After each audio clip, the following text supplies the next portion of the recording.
नमस्कार दोस्तों, स्वागत है आप सभी का एग्ज़ाम मैपिंग सीरीज़ में। ये सीरीज़ आपके एग्ज़ाम को ध्यान में रख के चलाई जा रही है। जो भी अपकमिंग एग्ज़ाम्स हैं आपके like TGT, PGT, LT grade, GIC lecture के लिए जो भी एग्ज़ाम्स हैं, क्योंकि सिलेबस सबका लगभग सिमिलर है, तो यहाँ पे ऐसा ज़रूरी नहीं है कि यहाँ पे हमने टीजीटी, पीजीटी लिख रखा है तो सिर्फ टीजीटी, पीजीटी के लिए है। ये बायोलॉजी से रिलेटेड जितने भी एग्ज़ाम्स हैं, जो भी टीचिंग रिलेटेड एग्ज़ाम है, उन सब का ये कॉम्बो है।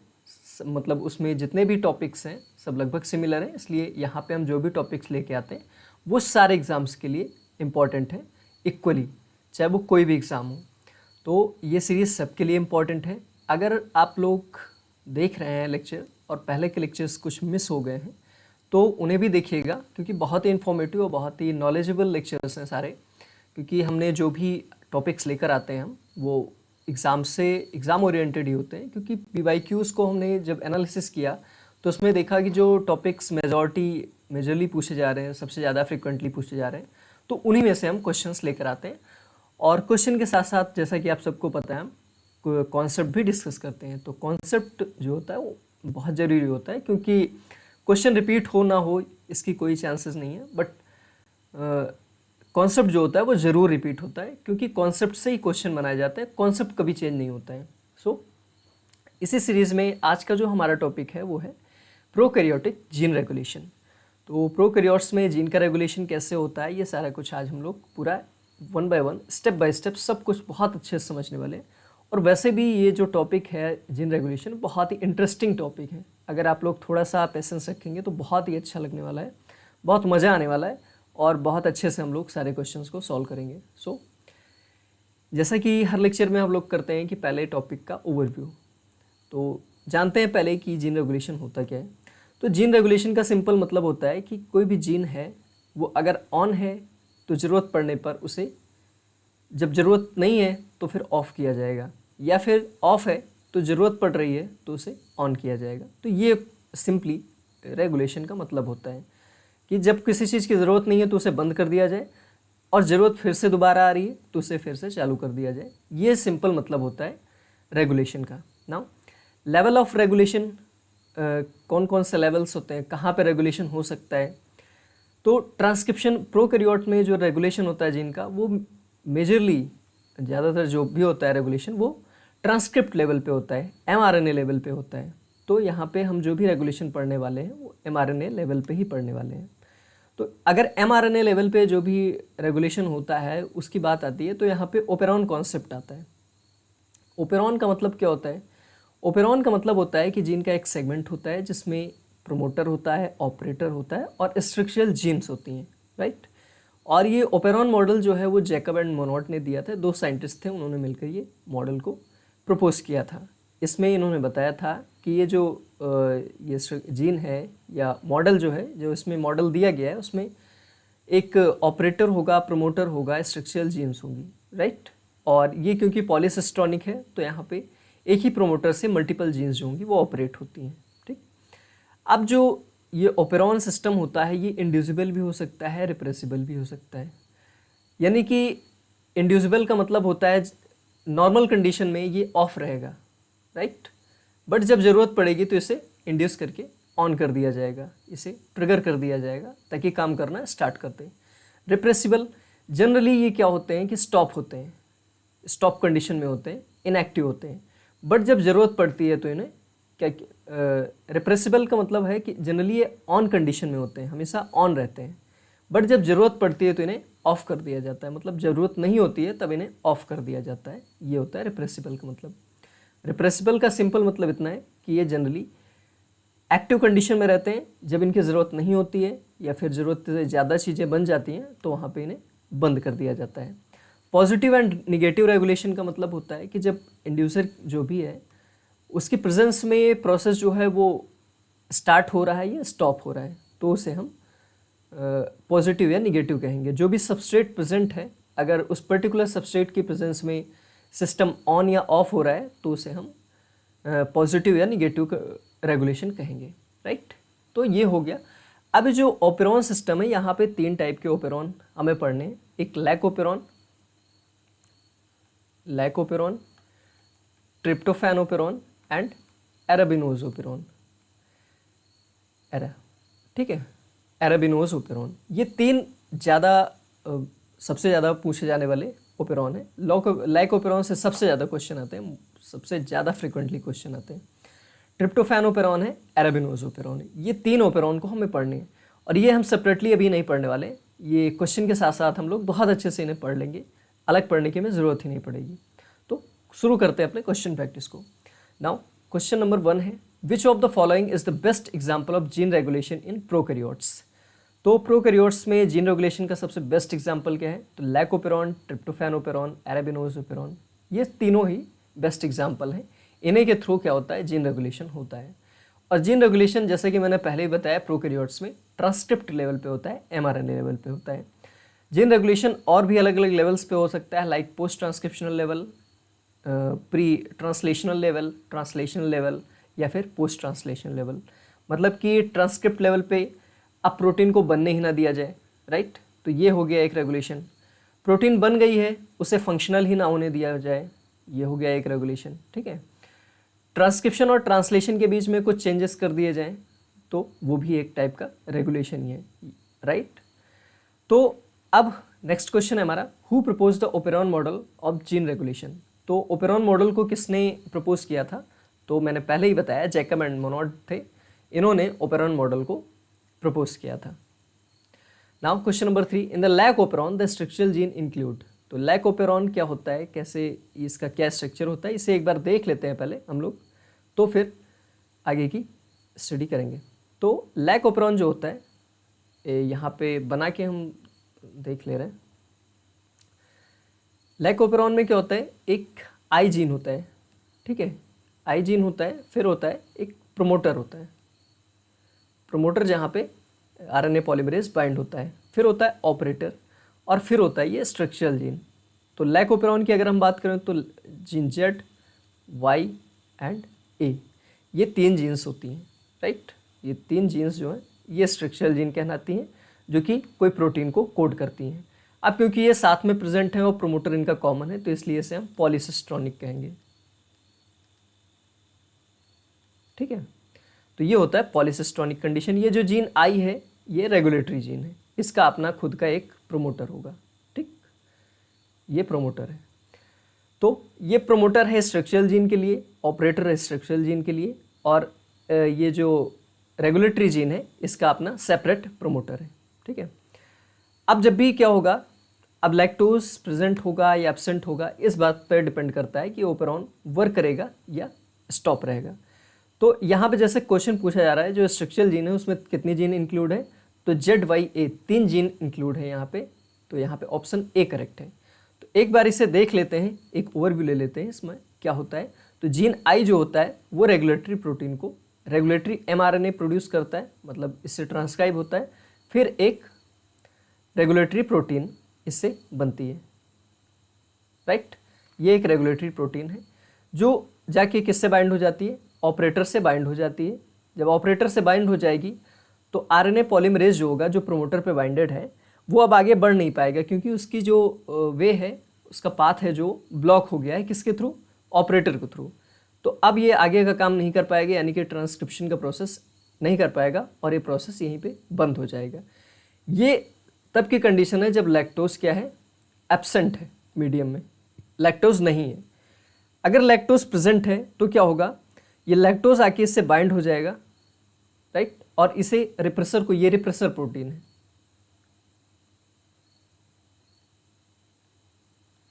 रिप्रेसर प्रोटीन को क्या करेगा, इनएक्टिव कर देगा।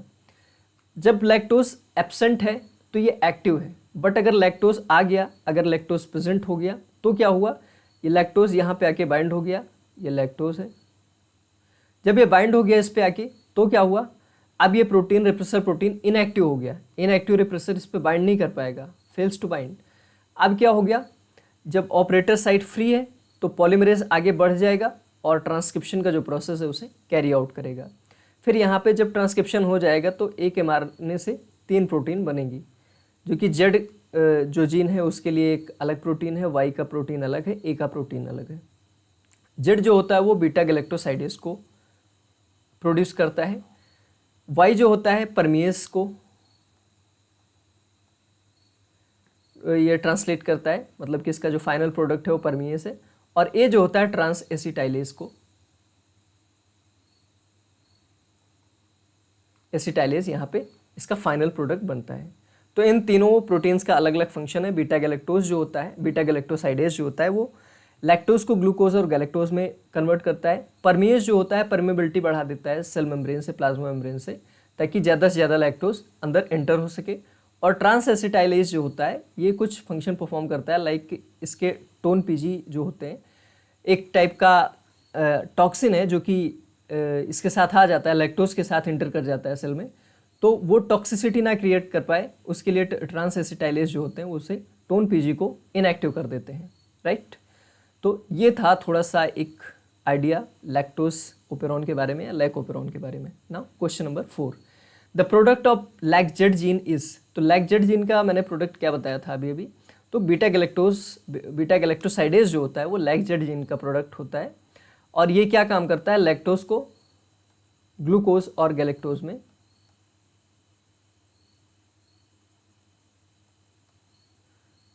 प्लस गैलेक्टोज में ब्रेक करता है, राइट।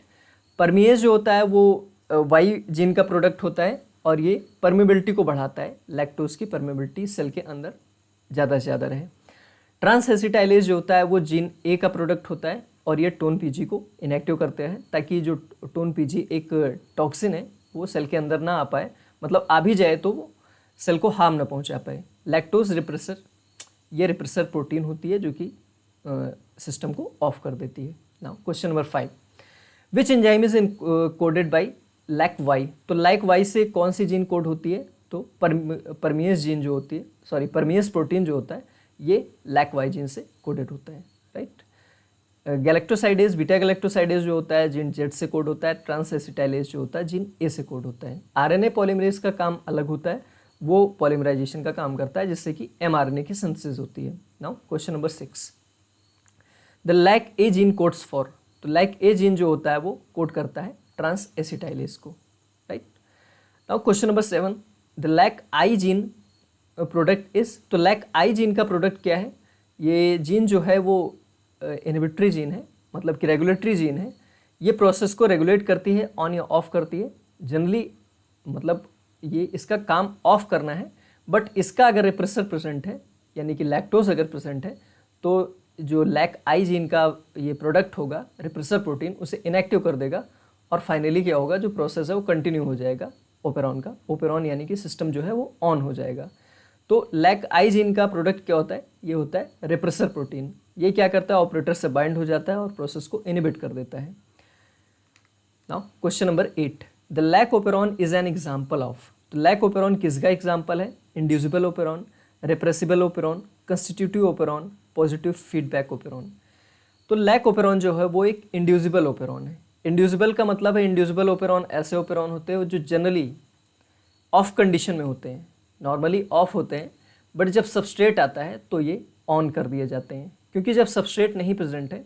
ये लैक ओपेरॉन क्या है, लैक ओपेरॉन कुछ एंजाइम्स को कोड करता है जो लैक्टोज के मेटाबॉलिज्म के लिए रिस्पॉन्सिबल हैं। अब सोचिए अगर लैक्टोज प्रेजेंट ही नहीं है मीडियम में, तो ये फर्जी का काम क्यों चलता रहे। ये क्योंकि सारे प्रोसेस जो होते हैं वो एनर्जी इफिशिएंट प्रोसेस होते हैं, उसमें एनर्जी कंज्यूम होती है। तो अगर ये लैक ओपेरॉन ऑन रहेगा तो एमआरएनए का सिंथेसिस कंटिन्यू रहेगी, तो वहाँ पे भी एटीपी खर्च होती है, तो बेकार में एटीपी जाएगी। जब लैक्टोज प्रेजेंट ही नहीं है तो वो प्रोटीन भी किसी काम की नहीं होगी जो कोड होंगी। तो जब लैक्टोज आएगा तभी इसका काम स्टार्ट होना चाहिए। तो इसलिए नॉर्मल कंडीशन में क्या होता है, ये ऑफ होता है। जब भी लैक्टोज आता है मीडियम में तो ये इसे ट्रिगर कर दिया जाता है, और लैक्टोज क्या करता है, रिप्रेसर प्रोटीन को इनएक्टिव कर देता है, और इनएक्टिव होने की वजह से क्या होता है, ये प्रोसेस स्टार्ट हो जाता है ओपेरॉन का, right. Question number 9, the inducer of the lac operon is. तो इंड्यूसर कौन है यहाँ पे इंड्यूसर जो है वो लैक्टोज है, या फिर मोस्ट स्पेसिफिकली अगर हम बात करें तो एलोलैक्टोज होता है। एलोलैक्टोज जो होता है वो आइसोमर ही है लैक्टोज का। इसमें भी ग्लूकोज और गैलेक्टोज ही होते हैं, बट यहाँ पे जो ग्लूकोज और गैलेक्टोज के बीच में जो बॉन्डिंग है, बीटा जो लिंकेज है वो लैक्टोज में बीटा 1,4 होता है, और अगर एलोलैक्टोज की बात करें तो बीटा 1,6 होता है, राइट। ग्लूकोज और गैलेक्टोज के बीच में जो लिंकेज होता है, यहाँ पे लैक्टोज के केस में β14 होता है और एलोलैक्टोज के केस में β16 होता है। सिर्फ इतना डिफरेंस है, बाकी दोनों चीज़ें आइसोमेरी हैं। लैक्टोज एलोलैक्टोज दोनों आइसोमेरिक फॉर्म है। तो एलोलैक्टोज जो होता है वो इंड्यूसर का काम करता है, right. Now question number 10, the TRP operon is an example of. तो ट्रिप्टोफैन ओपेरॉन जो है वो एक कैसा एग्जाम्पल है? रिप्रेसिबल ओपेरॉन का एग्जाम्पल है। क्यों? क्योंकि नॉर्मली ट्रिप्टोफैन जो होता है, ट्रिप्टोफैन का ओपेरॉन वो काम करता रहता है, बट जब मीडियम में ट्रिप्टोफैन प्रेजेंट हो जाता है, मतलब कि अवेलेबल हो जाता है, तो ये प्रोसेस जो होता है वो बंद हो जाता है। क्यों? क्योंकि ये एक एनाबोलिक ओपेरॉन है। एनाबोलिक और कैटाबोलिक में क्या डिफरेंस है? जो लैक्टोज है, लैक ओपेरॉन जो है वो एक कैटाबोलिक ओपेरॉन है,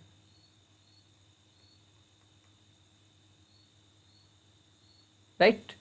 और ट्रिप्टोफैन ओपेरॉन जो है वो एक एनाबोलिक ओपेरॉन है। कैटाबोलिक और एनाबोलिक में क्या डिफरेंस है? तो कैटाबोलिक का मतलब है कोई चीज़ ब्रेक हो रही है, तो यहाँ पे क्या ब्रेक होता है? लैक्टोज ब्रेक होता है। लैक्टोज का ब्रेकडाउन होता है ग्लूकोज और गैलेक्टोज में। ग्लूकोज जो होता है वो as a energy source use किया जाता है आगे ग्लाइकोलिसिस और ईटीएस में, राइट। एनाबोलिक का मतलब है यहाँ पे कुछ चीज़ सिंथेसाइज हो रही होगी। किसकी सिंथेसिस होती है? ट्रिप्टोफैन की सिंथेसिस होती है। जब ट्रिप्टोफैन नहीं है मीडियम में तो ट्रिप्टोफैन की सिंथेसिस होनी चाहिए, बट अगर ट्रिप्टोफैन प्रेजेंट है मीडियम में तो ट्रिप्टोफैन की सिंथेसिस की क्या ज़रूरत है? क्यों एक्स्ट्रा यहाँ पे एनर्जी वेस्ट की जाए? तो इसका मतलब सिर्फ इतना है कि ट्रिप्टोफैन ओपेरॉन जो होते हैं वो ट्रिप्टोफैन को कोड करने के लिए रिस्पॉन्सिबल होते हैं, यानी कि यहाँ पे जो एंजाइम्स बनती हैं, प्रोटीन कोड होती हैं, वो ट्रिप्टोफैन की सिंथेसिस में काम आती हैं।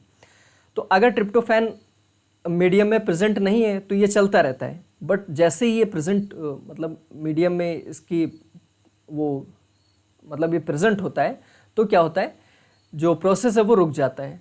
इसलिए इसे रेप्रेसिबल ओपेरॉन कहा जाता है, क्योंकि नॉर्मली ये ऑन कंडीशन में रहता है और जब ट्रिप्टोफैन आता है तो इसे ऑफ कर देता है, और ये एक निगेटिव ओपेरॉन है। यहाँ पे जो सिस्टम होता है वो ट्रिप्टोफैन के प्रेजेंस में ऑफ हो जाता है, राइट। तो ये हमारा कंबाइंड टेस्ट सीरीज़ है, अगर आप लेना चाहते हैं तो ज़रूर लीजिए, क्योंकि यहाँ पे स्पेशली ये हिंदी मीडियम के लिए बनाया गया है, और अगर आप यूपी एलटी ग्रेड और जीएससी लेक्चर की तैयारी कर रहे हैं तो आपके लिए बहुत ही बेनिफिशियल है, और ये बहुत ही मार्जिनल प्राइस पे है, just ₹699, right. Now question number 11, in lac operon cap and CAMP complex binds to DNA when. तो कैप और CMP कब बाइंड होता है? Glucose is high, glucose is absent, lactose is absent, lactose is high. तो CMP का जो concentration होता है वो डायरेक्टली ग्लूकोज पे डिपेंड करता है। अगर ग्लूकोज हाई है तो CMP का जो कॉन्सेंट्रेशन होगा वो लो होगा। क्यों लो होगा? क्योंकि CMP कैसे बनता है, हो सकता है आपको पता हो या नहीं भी पता होगा, तो मैं बता दे रहा हूँ यहाँ पे। जो CMP होता है तो यहाँ पे एक प्रोटीन होती है जिसे हम एडेनिल साइक्लेज कहते हैं, सेल मेम्ब्रेन पे पाई जाती है, मेम्ब्रेन प्रोटीन है एडेनिल साइक्लेज।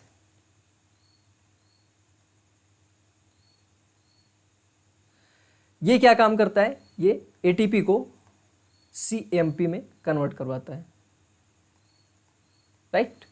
ATP को किस में कन्वर्ट करवाता है? CAMP में। ये एक एंजाइम है, प्रोटीन है, जो कि ATP को CAMP में कन्वर्ट करवाता है। बट जब ग्लूकोज प्रेजेंट रहता है तो ये प्रोसेस इनिबिट हो जाता है, राइट। क्योंकि ग्लूकोज के प्रेजेंस में अगर ये प्रोसेस इनिबिट हो गया तो CAMP का प्रोडक्शन उतना एफिशिएंटली नहीं हो पाएगा, मतलब प्रोडक्शन रुक ही जाएगा, तो CAMP का कंसंट्रेशन जो है वो बिल्कुल डाउन हो जाएगा। तो लैक ओपेरॉन में पूछा जा रहा है यहाँ पे कि CAMP और कैप कॉम्प्लेक्स जो होता है कब बाइंड होता है? तो ग्लूकोज जब नहीं हो तब बाइंड होगा, क्योंकि तभी ये CAMP प्रेजेंट होगा मीडियम में और तभी ये बाइंड भी होगा। तो ग्लूकोज का प्रेजेंस में ये काम नहीं कर पाएगा, क्योंकि CAMP एब्सेंट होगा, और जब ग्लूकोज एब्सेंट होगा तो CAMP जो होगा वो हाई लेवल पे होगा। और ये दोनों काम करते हैं क्या? एज एक्टिवेटर वर्क करते हैं, cap and catabolite activator protein and cyclic AMP, cyclic adenosine monophosphate, right. तो ये दोनों एक्टिवेटर का काम करते हैं, एक्टिवेटर हैं ये। और ये क्या काम करते हैं? जो पॉलीमरेज होता है उसे उसकी प्रोसेस, उसकी जो कैपेसिटी है काम करने की, उसे एनहांस कर देते हैं। Now question number 12, in lac operon CAMP level increases when. तो CAMP का लेवल कब बढ़ेगा? जब ग्लूकोज कम होगा। तो ग्लूकोज जब कम है तो CAMP हाई है। ग्लूकोज हाई है तो CMP कम है। Now question number 13, the operator site of operon is the binding site for. तो ऑपरेटर साइट पे कौन बाइंड होता है? ऑपरेटर साइट पे हमेशा रिप्रेसर प्रोटीन बाइंड होती है, राइट। RNA पॉलीमरेज जो होता है वो कहाँ बाइंड होता है? वो प्रोमोटर साइट पे बाइंड होता है, ठीक। Now question number 14, the promoter site in lac operon is the binding site for. तो प्रोमोटर साइट कहीं पे भी हो वो हमेशा किसकी बाइंडिंग साइट प्रोवाइड करता है? वो हमेशा RNA पॉलीमरेज को ही बाइंड करेगा, राइट। मतलब वो साइट प्रोवाइड करेगा पॉलीमरेज को बाइंड करने के लिए, RNA polymerase. Now question number 15, which one is positive regulator in lac operon. तो पॉजिटिव रेगुलेटर मतलब कि वो काम को मतलब होने दे रहा है, जो प्रोसेस चल रहा है उसमें उसे बढ़ा रहा है, उसे कम नहीं कर रहा है, मतलब प्रोसेस को इनहिबिट नहीं कर रहा है, उसे अपग्रेड कर रहा है। तो यहाँ पे जो इंड्यूसर होते हैं या हाँ पॉजिटिव रेगुलेटर, तो यहाँ पे CMP एंड कैप जो होते हैं वो पॉजिटिव रेगुलेटर होते हैं। ये इंड्यूसर जो होता है वो तो लैक्टोज होता है, राइट। तो पॉजिटिव रेगुलेटर जो होते हैं लैकोपेरॉन में ये कैप और CMP कॉम्प्लेक्स होते हैं। Now question number 16, which one is not a structural gene of lac operon. तो लैकोपेरॉन का कौन सा स्ट्रक्चरल जीन नहीं है? तो ZYA तो स्ट्रक्चरल जीन है, और LAC-I क्या है? ये रिप्रेसर जीन है जो कि प्रोसेस को इनहिबिट कर देता है, ये इनहिबिटरी जीन है, right. Now question number 17, the lac operon is switched on in the presence of. तो लैकोपेरॉन कब स्विच ऑन होता है? किसकी प्रेजेंस में? तो हाई ग्लूकोज, हाई लैक्टोज। देखिए जब ग्लूकोज हाई होगा तो CMP और कैप का लेवल कम होगा। जब ये कम होंगे तो एक्टिवेटर जब नहीं होंगे तो प्रोसेस जो है वो बेसल रेट पे चलेगा, नॉर्मल रेट पे चलेगा। बट जब ये कैप और CMP हाई लेवल में होंगे, इनका कंसंट्रेशन हाई होगा, तो प्रोसेस जो है वो बहुत फास्ट चलेगा और अच्छे खासे लेवल पे चलेगा। तो ग्लूकोज जब प्रेजेंट होगा तो इस कंडीशन में CMP कैप कम होंगे तो प्रोसेस भी बेसल लेवल पे रहेगा। तो ग्लूकोज का लेवल कम होना चाहिए और लैक्टोज का लेवल हाई होना चाहिए स्विच्ड ऑन होने के लिए, मतलब प्रोसेस जो है उसे स्विच ऑन होने के लिए, अच्छे लेवल पे चलने के लिए ग्लूकोज का लेवल कम होना चाहिए और लैक्टोज का लेवल हाई होना चाहिए। Now question number 18, the tryptophan operon is regulated by. तो ट्रिप्टोफैन ओपेरॉन किससे रेगुलेट होता है? Inducer, corepressor, activator, promoter. तो ये रेगुलेट होता है कोरिप्रेसर। कोरिप्रेसर का मतलब है कि यहाँ पे ट्रिप्टोफैन खुद ही, TRP खुद ही क्या कर रहा है? एज अ कोरिप्रेसर अपना काम कर रहा है। कैसे कोरिप्रेसर का काम करता है? क्योंकि रिप्रेसर प्रोटीन यहाँ पे पहले से प्रेजेंट होती है और इसमें जाके जब ये बाइंड हो जाता है ट्रिप्टोफैन तो इसे एक्टिवेट कर देता है। नॉर्मली क्या होता है जब ट्रिप्टोफैन नहीं होता है तो रिप्रेसर प्रोटीन इनएक्टिव रहता है, बट जैसे ही ट्रिप्टोफैन बाइंड हुआ रिप्रेसर के साथ तो क्या हुआ, इस प्रोसेस को मतलब इस प्रोटीन को क्या किया, रिप्रेसर प्रोटीन को एक्टिवेट कर दिया, ठीक। तो एक्टिवेट हो गई तो अब जाके ये ऑपरेटर रीजन से बाइंड हो जाएगी और जैसे ही ऑपरेटर रीजन से बाइंड हुई ये अपना काम स्टार्ट कर देगी, मतलब कि प्रोसेस को इनहिबिट कर देगी। तो इससे हमें क्या पता चल रहा है कि जब भी ट्रिप्टोफैन प्रेजेंट होता है तो प्रोसेस इनहिबिट हो जाता है, राइट। इसीलिए इसे रिप्रेसिबल ओपेरॉन भी कहा जाता है। नाउ तो ये जो ट्रिप्टोफैन का पूरा प्रोसेस है एक बार हम लोग यहाँ पे समझ लेते हैं ताकि आगे क्वेश्चन में कोई प्रॉब्लम ना हो। तो ये एक ट्रिप्टोफैन ओपेरॉन है, ये पूरा का पूरा। यहाँ पे देखिए ट्रिप्टोफैन का ये रिप्रेसर जीन है जो कि रिप्रेसर प्रोटीन को कोड करता है। फिर आगे चल के इसमें ये प्रोमोटर साइट है जो कि पॉलीमरेज को बाइंडिंग साइट प्रोवाइड करती है। ये ऑपरेटर रीजन है जहाँ पे रिप्रेसर प्रोटीन बाइंड होती है और ये पूरा का पूरा क्या है, स्ट्रक्चरल जीन है। इसमें 5 स्ट्रक्चरल जीन होती हैं और 5 अलग अलग एंजाइम्स को कोड करती हैं या प्रोटीन को कोड करती हैं जो कि ट्रिप्टोफैन के मेटाबॉलिज्म के लिए या ट्रिप्टोफैन के सिंथेसिस के लिए रिस्पॉन्सिबल है। ट्रिप्टोफैन को बनाने के लिए जो भी यहाँ पे एंजाइम्स होती हैं वो रिस्पॉन्सिबल होती हैं। तो यहाँ पे कौन कौन सी जीन है, TRPE, TRPD, TRPC, TRPB and TRPA। ये 5 टाइप के जीन्स हैं जो कि 5 अलग अलग प्रोटीन को कोड करती हैं। अब ये देखिए क्या है, यहाँ पे ट्रिप्टोफैन रिप्रेसर जो है ये जीन क्या कर रहा है, एक रिप्रेसर mRNA कोड कर रहा है और ये रिप्रेसर mRNA एक रिप्रेसर प्रोटीन बना रहा है। लेकिन नॉर्मल कंडीशन में जब ट्रिप्टोफैन एब्सेंट है उस कंडीशन में क्या होता है, ये जो प्रोटीन है रिप्रेसर प्रोटीन ये इनएक्टिव रहता है, राइट। जब ट्रिप्टोफैन प्रेजेंट होता है मीडियम में तब ये ट्रिप्टोफैन जो होता है ये रिप्रेसर प्रोटीन से बाइंड हो जाता है और क्या करता है, रिप्रेसर को एक्टिव कर देता है। जैसे ही रिप्रेसर प्रोटीन एक्टिव हुआ ट्रिप्टोफैन के प्रेजेंस में, ये जाके सीधा ऑपरेटर से बाइंड हो जाता है और प्रोसेस को इनहिबिट कर देता है। कौन से प्रोसेस को? यहाँ पे जो ट्रांसक्रिप्शन का प्रोसेस चल रहा है वो उसे इनहिबिट कर देगा, राइट। जब प्रोसेस इनहिबिट हो गया तो जो ओपेरॉन है सिस्टम, ये ऑफ हो गया। नॉर्मली क्या था? ऑन था, राइट, तभी तो ऑफ हुआ है ना। नाउ द को repressor in TRP operon is, तो को रिप्रेसर का काम कौन करता है? तो ट्रिप्टोफैन खुद ही को रिप्रेसर का काम करता है, अभी हमने देखा। Now question number 20, attenuation in TRP operon occurs at the level of replication, transcription, termination, translation, initiation, protein modification. तो एटेन्यूएशन कब होता है? एटेन्यूएशन का मतलब है इनएक्टिवेशन, ठीक है। तो ट्रांसक्रिप्शन लेवल पे क्या होता है? एटेन्यूएशन होता है। तो ट्रांसक्रिप्शन टर्मिनेशन लेवल पे ये प्रोसेस होता है, राइट। तो ये प्रोसेस कैसे होता है, एक बार इसे थोड़ा सा समझ लेते हैं। तो यहाँ पे ये ट्रिप्टोफैन का ये पूरा क्या है, ये ओपेरॉन का ये मॉडल दिया हुआ है। इसमें कौन कौन सी जीन है? ये प्रोमोटर है ट्रिप्टोफैन का, रिप्रेसर जीन के लिए प्रोमोटर है। फिर ये प्रोमोटर है ट्रिप्टोफैन के स्ट्रक्चरल जीन के लिए, ऑपरेटर है, यहाँ पे लीडर सीक्वेंस है और एटेन्यूएटर सीक्वेंस है, राइट। तो ये जो लीडर और एटेन्यूएटर सीक्वेंस होते हैं इसमें 4 डोमेन्स होते हैं, डोमेन 1, 2, 3, 4, राइट। अब क्योंकि ये प्रोकैरियोटिक सिस्टम में हम पढ़ रहे हैं तो यहाँ पे क्या होता है, जो ट्रांसक्रिप्शन एंड ट्रांसलेशन होता है वो कपल्ड होता है, एक साथ होता है। ट्रांसक्रिप्शन के साथ साथ ट्रांसलेशन भी हो रहा है, राइट। तो जब भी अब ये जो सीक्वेंस है लीडर सीक्वेंस, यहाँ पे दो कोडॉन ऐसे होते हैं जो ट्रिप्टोफैन को कोड करते हैं।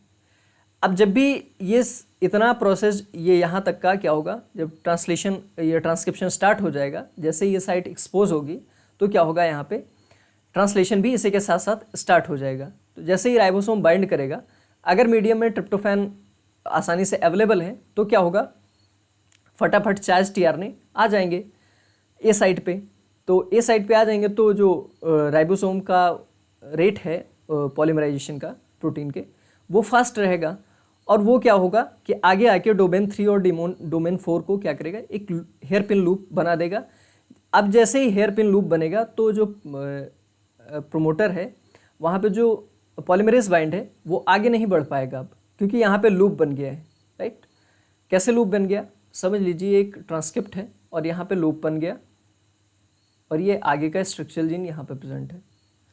यहाँ पे हमारा क्या था, यहाँ पे प्रोमोटर था, ऑपरेटर था, और यहीं पे अभी क्या है हमारा, ये जो बाइंडेड है आरएनए पॉलीमरेज अभी आगे नहीं बढ़ पाया है। इतने ही जिनको क्या किया था, इसने ट्रांसक्राइब किया था और यहाँ पे क्या हुआ, ये राइबोसोम आके बाइंड हो गए और यहाँ पे जो ट्रिप्टोफैन के लिए रिस्पॉन्सिबल कोडॉन थे उनको कोड किया, क्योंकि ट्रिप्टोफैन आसानी से प्रेजेंट था मीडियम में। तो आगे चल के क्या किया इन्होंने, जो 3 और 4 डोमेन है इसमें क्या किया, हेयर पिन लूप बना दिया।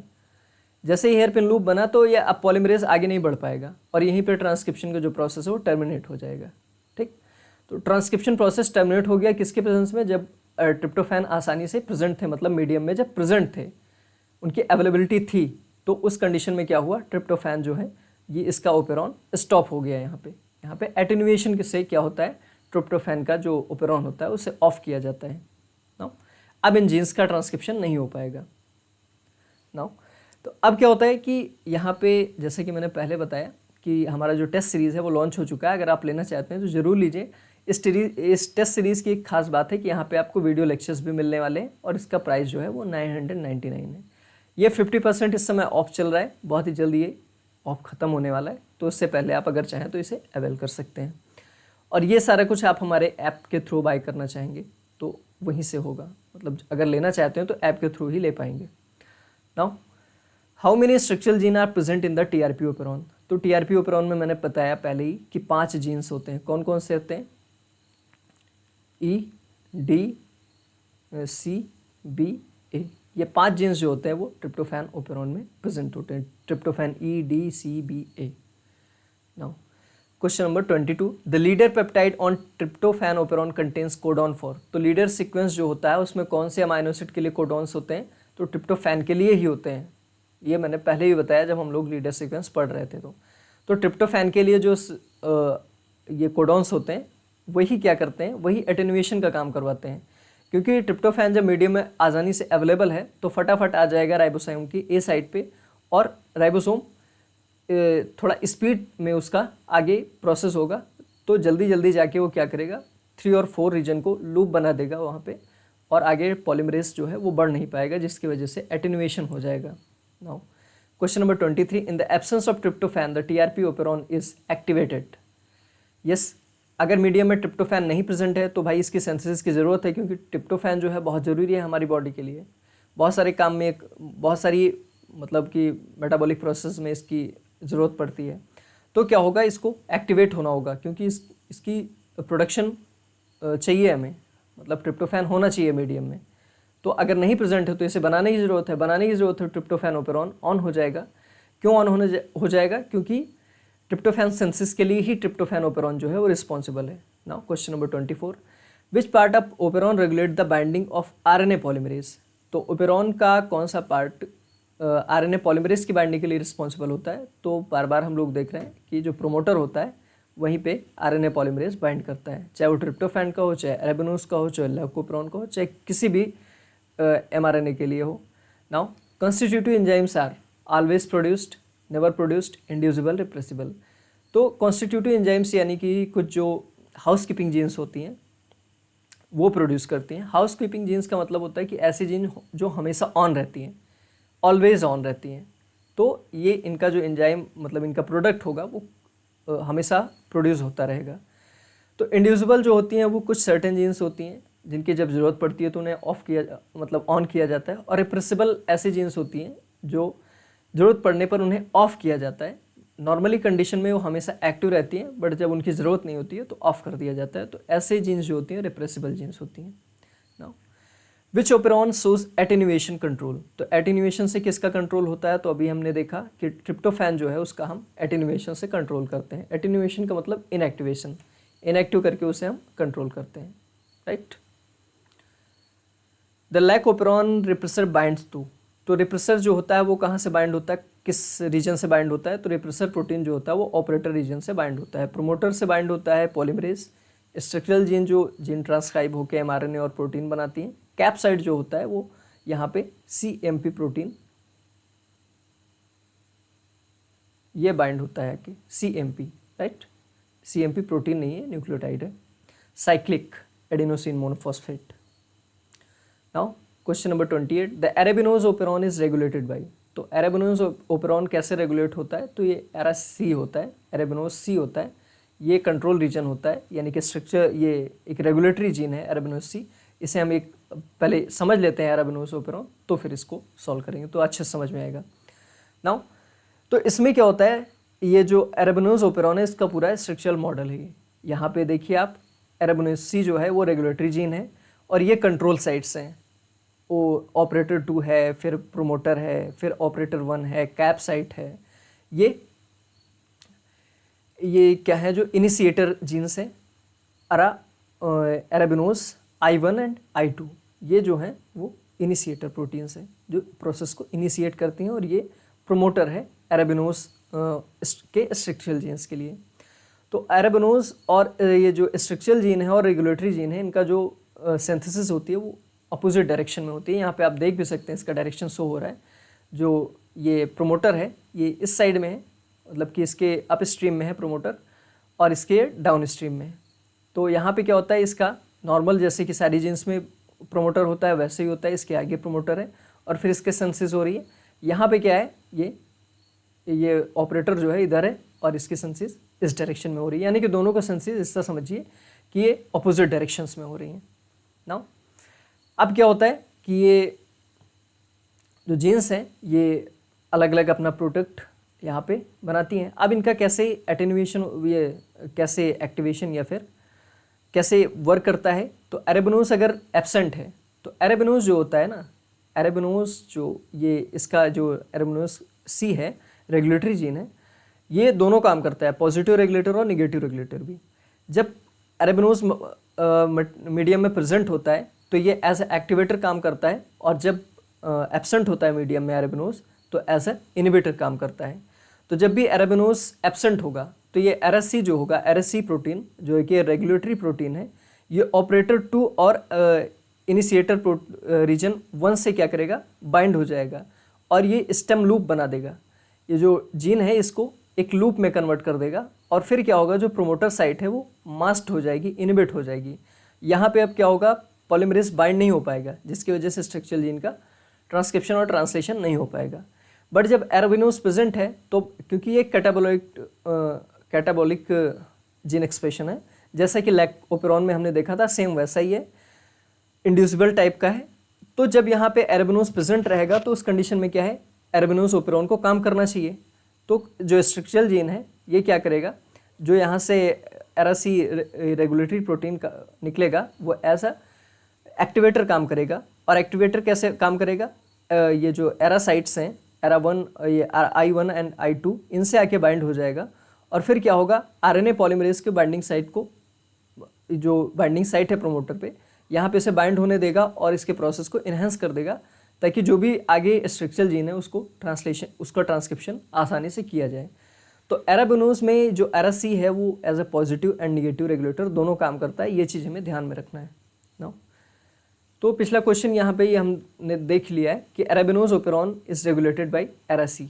तो अरेबिनोज सी जो होता है ये क्या करता है, एक रेगुलेटरी प्रोटीन का काम करता है। तो यहाँ पे पॉजिटिव और निगेटिव रेगुलेशन दोनों होता है, ये चीज़ हमें ध्यान में रखना है, बहुत इंपॉर्टेंट है ये। Now in the presence of arabinose AraC act as, तो अरेबिनोज के प्रेजेंस में एरासी जो होता है, रेगुलेटरी प्रोटीन जो होती है, वो एज ए एक्टिवेटर काम करती है। क्यों एक्टिवेटर काम करती है, क्योंकि ये प्रोसेस को इन्हांस करती है, राइट। और जब अरेबिनोज एब्सेंट रहेगा तो उस कंडीशन में क्या होगा, ये ऐसा इनहिबिटर काम करेगा, प्रोसेस को इनहिबिट कर देगा। Now in the absence of arabinose AraC act as, तो इनहिबिटर का काम करेगा या रिप्रेसर का काम करेगा, राइट, जो अरेबिनोज प्रेजेंट नहीं है मीडियम में। नाउ अगर आप यूपी टीजीटी पीजीटी की एग्ज़ाम की तैयारी कर रहे हैं और चाहते हैं कि आप अपनी प्रिपरेशन को और ज़्यादा अच्छी करें और अपनी प्रिपरेशन को एक बार उसका मूल्यांकन किया जाए तो पता चले कि कितने पानी में हैं हम लोग, तो यहाँ पे आप टेस्ट सीरीज़ ले सकते हैं, जो कि 499 में, बहुत ही मार्जिनल प्राइस है, कुछ भी नहीं है। तो इसे आप ले सकते हैं और ये सारा कुछ अगर लेना चाहेंगे आप हमारे ऐप से ही ले पाएंगे। तो ऐप पे जाके लॉगिन करके आप लोग बाय कर सकते हैं सारे कोर्सेज जो भी चाहते हैं। Now question number 31, which operon is regulated both positively and negatively. तो ऐसा कौन सा ओपेरॉन है जो पॉजिटिवली और निगेटिवली दोनों कंट्रोल होता है। तो अरेबिनोज ओपेरॉन ही इकलौता ऐसा ओपेरॉन है जो पॉजिटिव और निगेटिव रेगुलेशन सेल्फ करता है खुद से, right. Now question number 32, which is not an example of operon. तो ओपेरॉन का एग्जाम्पल इसमें कौन सा नहीं है, लैक ओपेरॉन तो है भाई, ट्रिप्टोफैन ओपेरॉन भी है, कैप ओपेरॉन जैसा कुछ भी नहीं होता है। ये कैप एक साइट होती है जहाँ से CMP बाइंड होता है, वो चीज़ अलग है, ये ओपेरॉन का ही एक सिस्टम है, बट ये कोई ओपेरॉन नहीं है अलग से। अरेबिनोज ओपेरॉन भी होता है। Now question number 33, which element act as a switch on operon. तो ओपेरॉन में स्विच का काम कौन करता है, जिससे हम ऑन या ऑफ कर दें सिस्टम को। तो ऐसा सिस्टम ऐसा एक ही सिस्टम है जो ऑपरेटर कहलाता है। ये ऑपरेटर प्रेजेंट होता है हमारे स्ट्रक्चरल जीन से पहले और प्रोमोटर के बाद। यहाँ पे जब रिप्रेसर प्रोटीन बाइंड होता है तो सिस्टम ऑफ हो जाता है, अगर रिप्रेसर प्रोटीन नहीं बाइंड है तो सिस्टम ऑन रहता है, right. Question number 34, which of the following is sis acting element. तो सिस एक्टिंग एलिमेंट का मतलब होता है जो स्ट्रक्चरल जीन के पास में प्रेजेंट हो या प्रोमोटर या स्ट्रक्चरल जीन के आसपास प्रेजेंट हो, तो ऐसी चीज़ें सिस एक्टिंग एलिमेंट होती हैं। तो repressor protein, inducer, operator, cap. तो ऑपरेटर जो है वो सिस एक्टिंग एलिमेंट है क्योंकि वो स्ट्रक्चरल जीन के पास में प्रेजेंट है और डायरेक्टली क्या कर रहा है, रेगुलेट कर रहा है प्रोसेस को। Now question number 35, which of the following is a trans acting factor. तो ट्रांस एक्टिंग फैक्टर का मतलब है जो कहीं दूर से आ रहा है और यहाँ पे काम कर रहा है। तो यहाँ पे ऑपरेटर तो पास में ही प्रेजेंट है, प्रोमोटर भी पास में प्रेजेंट है। रिप्रेसर प्रोटीन जो होता है ये प्रोटीन कहीं और से बन के आ रहा है, जो कि रेगुलेटरी जीन से बन के आ रहा है और काम कर रहा है यहाँ पे आके, कहाँ पे, ऑपरेटर रीजन पे आके काम कर रहा है। इसलिए ये ट्रांस एक्टिंग है क्योंकि इसकी सिंथेसिस कहीं और हो रही है और इसका वर्क जो है, फंक्शन कहीं और परफॉर्म हो रहा है, इसलिए इसे ट्रांस एक्टिंग कहेंगे। Now in lac operon the maximum transcription occurs when. तो लैकोपेरॉन में मैक्सिमम ट्रांसक्रिप्शन कब रहेगा, हाई लेवल पे, पीक लेवल पे कब रहेगा, जब ग्लूकोज एकदम कम रहे और लैक्टोज बहुत ज़्यादा रहे। तो glucose high, glucose low, lactose present, glucose high, lactose absent. Lactose absent रहेगा तो लैकोपेरॉन काम ही क्यों करेगा।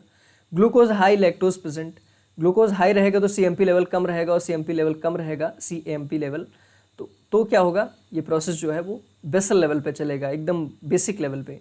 तो ग्लूकोज एब्सेंट होना चाहिए ताकि CMP का लेवल बहुत ज़्यादा रहे, एक्टिवेटर बहुत ज़्यादा रहे, और लैक्टोज एब्सेंट रहेगा तो होगा नहीं, सॉरी ये ऑप्शन नहीं होगा।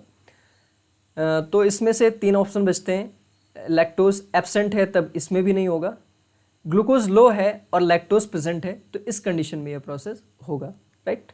तो ग्लूकोज जब लो है और लैक्टोज प्रेजेंट है तो इस कंडीशन में ये जो लैक ओपेरॉन है वो अपने मैक्सिमम लेवल पे रहेगा। क्योंकि ग्लूकोज लो है तो CMP लेवल हाई है, और लैक्टोज प्रेजेंट है तो लैक ओपेरॉन काम कर रहा है, क्योंकि ये जो इंड्यूसर है वो प्रेजेंट है तो रेगुलेटरी प्रोटीन या रिप्रेसर प्रोटीन को ऑफ कर रखा है, तो जो प्रोसेस है यानी कि लैक ओपेरॉन सिस्टम है वो ऑन है और बराबर चल रहा है, राइट।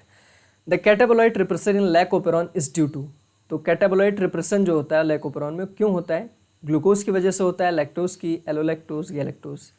तो कैटाबोलाइट रिप्रेशन जो है वो किसकी वजह से होगा, यहाँ पे ग्लूकोज की वजह से कैटाबोलाइट रिप्रेशन इन, तो कैटाबोलाइट रिप्रेशन जो है वो ग्लूकोज की वजह से होगा। कैटाबोलाइट रिप्रेशन का मतलब है कि जो प्रोसेस चल रहा है, जो कैटाबॉलिक प्रोसेस चल रहा है उसे ऑफ कर दिया जाए। क्यों ऑफ कर दिया जाए, क्योंकि जब लैक्टोज प्रेजेंट नहीं है और ग्लूकोज प्रेजेंट है तो ग्लूकोज को ब्रेक करना यहाँ पे इसका मोटिव नहीं है, और ग्लूकोज को ब्रेक भी नहीं किया जा सकता है क्योंकि वो मोनोमेरिक यूनिट है। तो ग्लूकोज जो है अगर प्रेजेंट है तो CMP का लेवल जो होगा वो लो रहेगा, और क्या होगा, जब लैक्टोज एब्सेंट है मीडियम में तो उस कंडीशन में क्या होगा, लैक ओपेरॉन भी बंद ही होगा, क्योंकि जब ग्लूकोज प्रेजेंट है ये एक अल्टीमेट सोर्स ऑफ एनर्जी है ग्लूकोज, अगर ये प्रेजेंट है मीडियम में तो बाकी कोई काम करने की ज़रूरत ही नहीं है, सेल को डायरेक्टली ग्लूकोज को एब्जॉर्ब करेगा और अपना काम चलाता रहेगा। तो इस कंडीशन में क्या होगा, कैटाबोलाइट रिप्रेशन होगा, मतलब कि ये जो ओपेरॉन सिस्टम है ये ऑफ रहेगा। Now question number 38, which of the following is not involve in lac operon regulation, तो लैक ओपेरॉन के रेगुलेशन के लिए कौन इन्वॉल्व नहीं है, तो नॉट, ये बात ध्यान रखना है हमें। CMP ये इन्वॉल्व है इसलिए ये नहीं होगा, रिप्रेसर ये भी इन्वॉल्व है, कैप प्रोटीन ये भी इन्वॉल्व है, हिस्टोन प्रोटीन, क्योंकि ये सिस्टम हम कहाँ पढ़ रहे हैं, प्रोकैरियोट्स में पढ़ रहे हैं, ओपेरॉन सिस्टम ही प्रोकैरियोट का कैरेक्टरिस्टिक है, तो हिस्टोन जैसी कोई प्रोटीन प्रोकैरियोट में नहीं पाई जाती है, तो इसलिए हिस्टोन प्रोटीन जो होगा यहाँ पे कोई रोल नहीं प्ले करेगा। Now who discovered the concept of negative regulation in lac operon, तो लैक ओपेरॉन का कॉन्सेप्ट ही किसने दिया था, जैकब एंड मोनोड ने दिया था, तो निगेटिव और पॉजिटिव रेगुलेशन ऑब्वियसली वही दिए होंगे।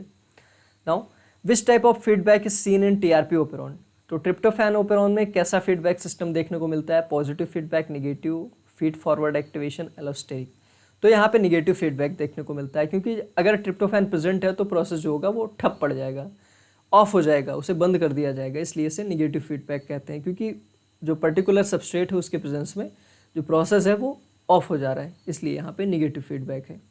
तो अगर आप UP LT ग्रेड की तैयारी कर रहे हैं तो इसके लिए भी हमारा जो टेस्ट सीरीज़ है 10 फुल लेंथ मॉक टेस्ट है, यहाँ पे आप ले सकते हैं और अपने प्रिपरेशन को जांच सकते हैं, परख सकते हैं कि आप कितने पानी में हैं, आपकी तैयारी कैसी है, वो सारा कुछ आप देख सकते हैं। तो यहाँ पे जो भी क्वेश्चन है वो बिल्कुल हूबहू वैसे ही हैं जैसे कि एग्ज़ाम्स में आते हैं, पूरा डिफ़िकल्टी लेवल भी वही है, तो सारा कुछ आप यहाँ से चेक कर सकते हैं जस्ट ₹499, और अगर आप इसे बाय करना चाहते हो तो ये भी हमारे ऐप के थ्रू ही बाय कर पाएंगे। Now question number 41, the lac operon is of when, तो लैक ओपेरॉन ऑफ कब रहेगा, लैक्टोज जब प्रेजेंट रहेगा, ग्लूकोज एब्सेंट रहेगा, लैक्टोज एब्सेंट रहेगा, ग्लूकोज प्रेजेंट रहेगा, लैक्टोज एब्सेंट रहेगा, ग्लूकोज भी एब्सेंट रहेगा, या फिर दोनों। तो जब ओपेरॉन मॉडल कब ऑफ होना चाहिए, ऑफ तब होना चाहिए जब लैक्टोज बिल्कुल भी ना हो और ग्लूकोज प्रेजेंट हो, तो लैक्टोज एब्सेंट हो और ग्लूकोज प्रेजेंट हो तो ओपेरॉन को चलने की कोई ज़रूरत नहीं है, क्योंकि लैक्टोज नहीं है तो उसको ब्रेक डाउन करने के लिए कोई एंजाइम है रिस्पॉन्सिबल है, तो उसे बनाने की भी हमें कोई ज़रूरत नहीं है। और अगर ग्लूकोज ही प्रेजेंट है तो लैक्टोज को ब्रेक करने की ही क्या ज़रूरत है, सब कुछ प्रेजेंट है, सारा मटेरियल प्रेजेंट है, एंजाइम भी प्रेजेंट है, बट जब बना बनाया हमें खाना मिल रहा है तो हमें खाना बनाने की क्या ज़रूरत है। लाइक ग्लूकोज जो है वो directly as energy source utilise होता है, बट लैक्टोज को ब्रेक करना पड़ता है ग्लूकोज और गैलेक्टोज में, तब जाके ग्लूकोज हमारी बॉडी में यूटिलाइज होता है, या किसी भी बॉडी में, वो प्रोकैरियोट हो यूकैरियोट हो। तो ग्लूकोज जब तक नहीं होगा तब तक ग्लाइकोलिसिस नहीं स्टार्ट हो पाएगी, तो ग्लूकोज अगर प्रेजेंट है तो लैक्टोज को ब्रेक करने की ज़रूरत ही नहीं है, वो डायरेक्टली एब्जॉर्ब हो रहा है, right. Now question number 42, which region of lac operon is required for positive control. तो पॉजिटिव कंट्रोल के लिए कौन सा रीजन रिक्वायर्ड है ओपेरॉन में? Cap site, operator, promoter, lac A.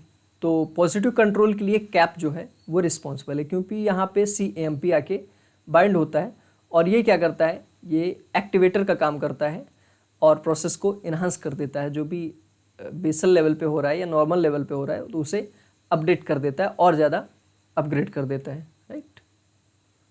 Now question number 43, which of the following is not a component of TRP operon. तो tryptophan operon का कौन सा पार्ट नहीं है? TRP, E, D, C, ये तो तीनों जीन्स हैं TRP ओपेरॉन के, बट लैक जेड जो है ये लैक ओपेरॉन का एक स्ट्रक्चरल जीन है, राइट।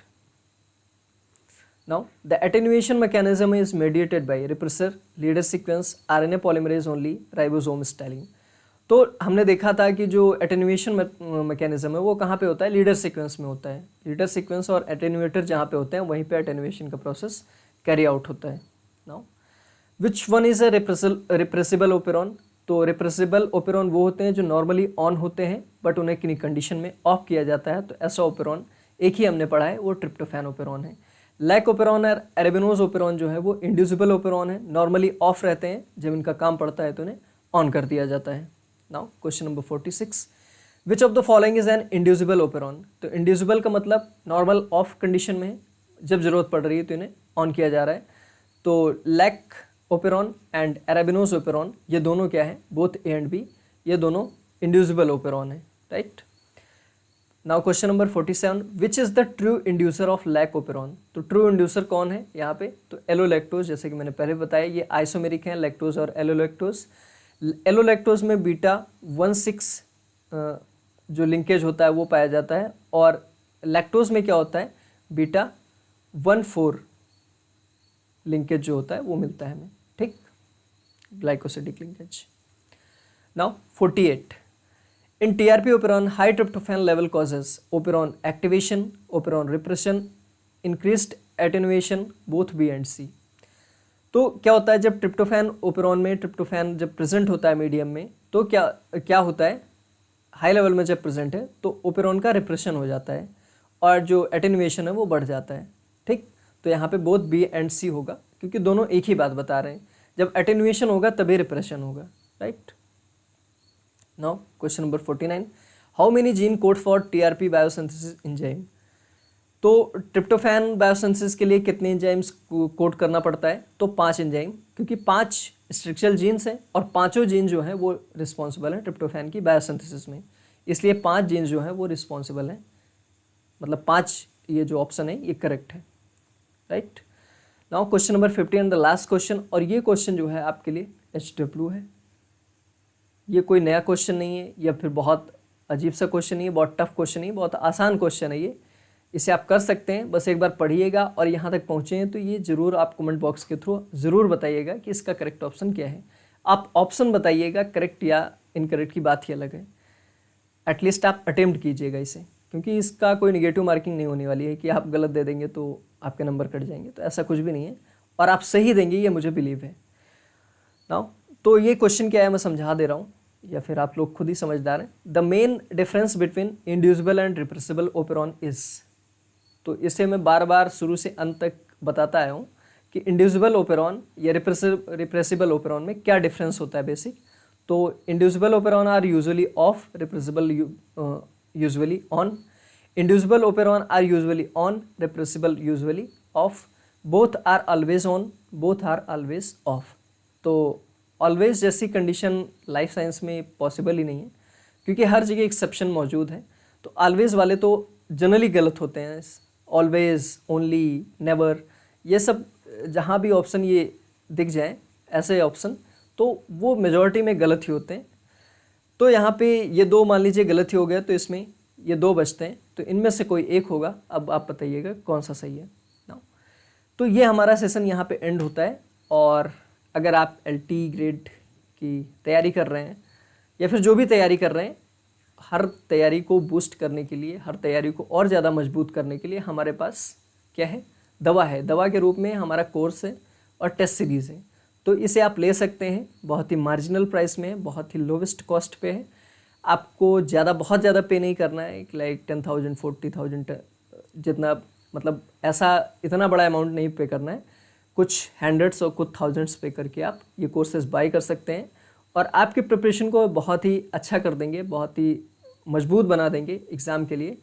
तो आप हमारे ये कोर्स बाय कर सकते हैं जहाँ पे हम 6,000 प्लस MCQs प्रोवाइड कर रहे हैं। और सोचिए आप 6,000 MCQs अगर आप लगा लेते हैं तो मुझे नहीं लगता है कि आपका एग्ज़ाम, मतलब उसमें कुछ कमी रह जाएगी। तो आपका एग्ज़ाम डेफिनेटली क्वालिफाई होगा अगर ये सारे कोर्सेज आप लेते हैं। ऐसा नहीं है कि लेंगे तभी क्वालिफाई होगा, मतलब मैं सजेस्ट कर रहा हूँ आपको, ताकि आप कोई ऐसा चांस ना रह जाए कि हाँ अरे ये रह गया। तो वैसी कंडीशन ना आए। तो यहाँ पे हम सब कुछ दे रहे हैं, नोट्स भी दे रहे हैं, फुल लेंथ शॉर्ट नोट्स सारा कुछ प्रोवाइड करवा रहे हैं, क्वेश्चन आंसर प्रोवाइड करवा रहे हैं। कॉन्सेप्ट का कैप्सूल है जहाँ पे आपके कॉन्सेप्ट को और ज़्यादा बिल्डअप किया जाएगा और ज़्यादा मजबूत बनाया जाएगा। और इसके साथ अगर आप रिकॉर्डेड वीडियोस भी लेना चाह रहे हैं तो ये भी अवेलेबल है हमारे ऐप पे, आप ले सकते हैं। लॉन्ग वीडियोस और शॉर्ट वीडियोस सब कुछ है। ये 50% ऑफ पे चल रहा है, बहुत ही जल्दी ऑफ ख़त्म होने वाला है। तो 50% ऑफ के बाद ये 1499 में आपको प्रोवाइड किया जा रहा है। अगर आप रिकॉर्डेड वीडियोस नहीं लेना चाहते तो वो कोर्स भी अवेलेबल है हमारे यहाँ, और वो जस्ट ₹699 पे है। अगर आप लेना चाहते हैं तो जल्दी से बाय कर लीजिए, क्योंकि ये ऑफ ख़त्म हो जाएगा तो फिर आपको ये बेनिफिट नहीं मिल पाएगा, फिर आपको पूरा पैसा पे करना होगा। नाउ अगर आप तैयारी कर रहे हैं और चाहते हैं कि और ज़्यादा इम्प्रूव हो जाए हमारी तैयारी, तो हमारे ऐप को ज़रूर डाउनलोड कीजिए। ये हमारा ऐप है स्टडी क्लिक इंडिया ऐप, ये डाउनलोड करिए आप। तो यहाँ पे आपको बहुत सारा मटेरियल जो है फ्री ऑफ कॉस्ट अवेलेबल है। अगर आप ये कोर्सेज बाय नहीं करना चाहते हैं तब भी मैं ये हमारा ऐप पे बहुत सारी चीज़ें फ्री ऑफ कॉस्ट अवेलेबल हैं जिन्हें आप फ्रीली एक्सेस कर पाएंगे और डायरेक्टली आप ऐप को इंस्टॉल करके।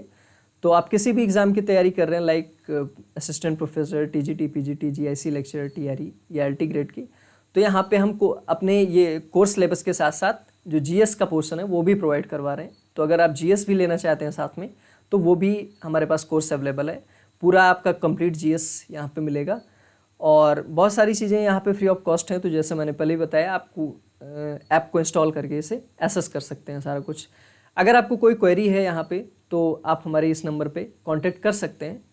ये कभी भी आप, जब भी आपको लगे कि हाँ कुछ पूछा जाए तो फिर आप इस पर कांटेक्ट कर लीजिए, चाहे कोर्स से रिलेटेड हो या फिर कुछ गाइडलाइन चाहिए आपको। तो इसके कोई पैसे नहीं हैं, तो आप फ्रीली आप कभी भी कांटेक्ट कर सकते हैं हमसे। तो ये सारे कोर्सेज अभी 50% ऑफ पे चल रहे हैं और ये बहुत कम टाइम के लिए, अगर आप लेना चाहते हैं तो डेफिनेटली लीजिए। तो ये हमारा जो आज का सीरीज़ का ये लेक्चर था ये यहीं पे ख़त्म होता है। और अगर ये थोड़ा इन्फॉर्मेटिव लगा, मतलब आपने यहाँ से कुछ भी सीखा है, तो लाइक ज़रूर कीजिएगा और कमेंट बॉक्स में अपनी राय ज़रूर दीजिएगा कि आपको क्या अच्छा लगा, कैसा लगा वीडियो। वो सारा कुछ आप कमेंट बॉक्स में बता सकते हैं, आप अपनी बात हम तक पहुँचा सकते हैं कमेंट बॉक्स के थ्रू। तो शुरू ये जो भी सीरीज़ है ये कंटिन्यू रहेगी अभी आपके एग्ज़ाम तक, और ये लेक्चर जो है आज यहीं पे एंड होता है। Thank you.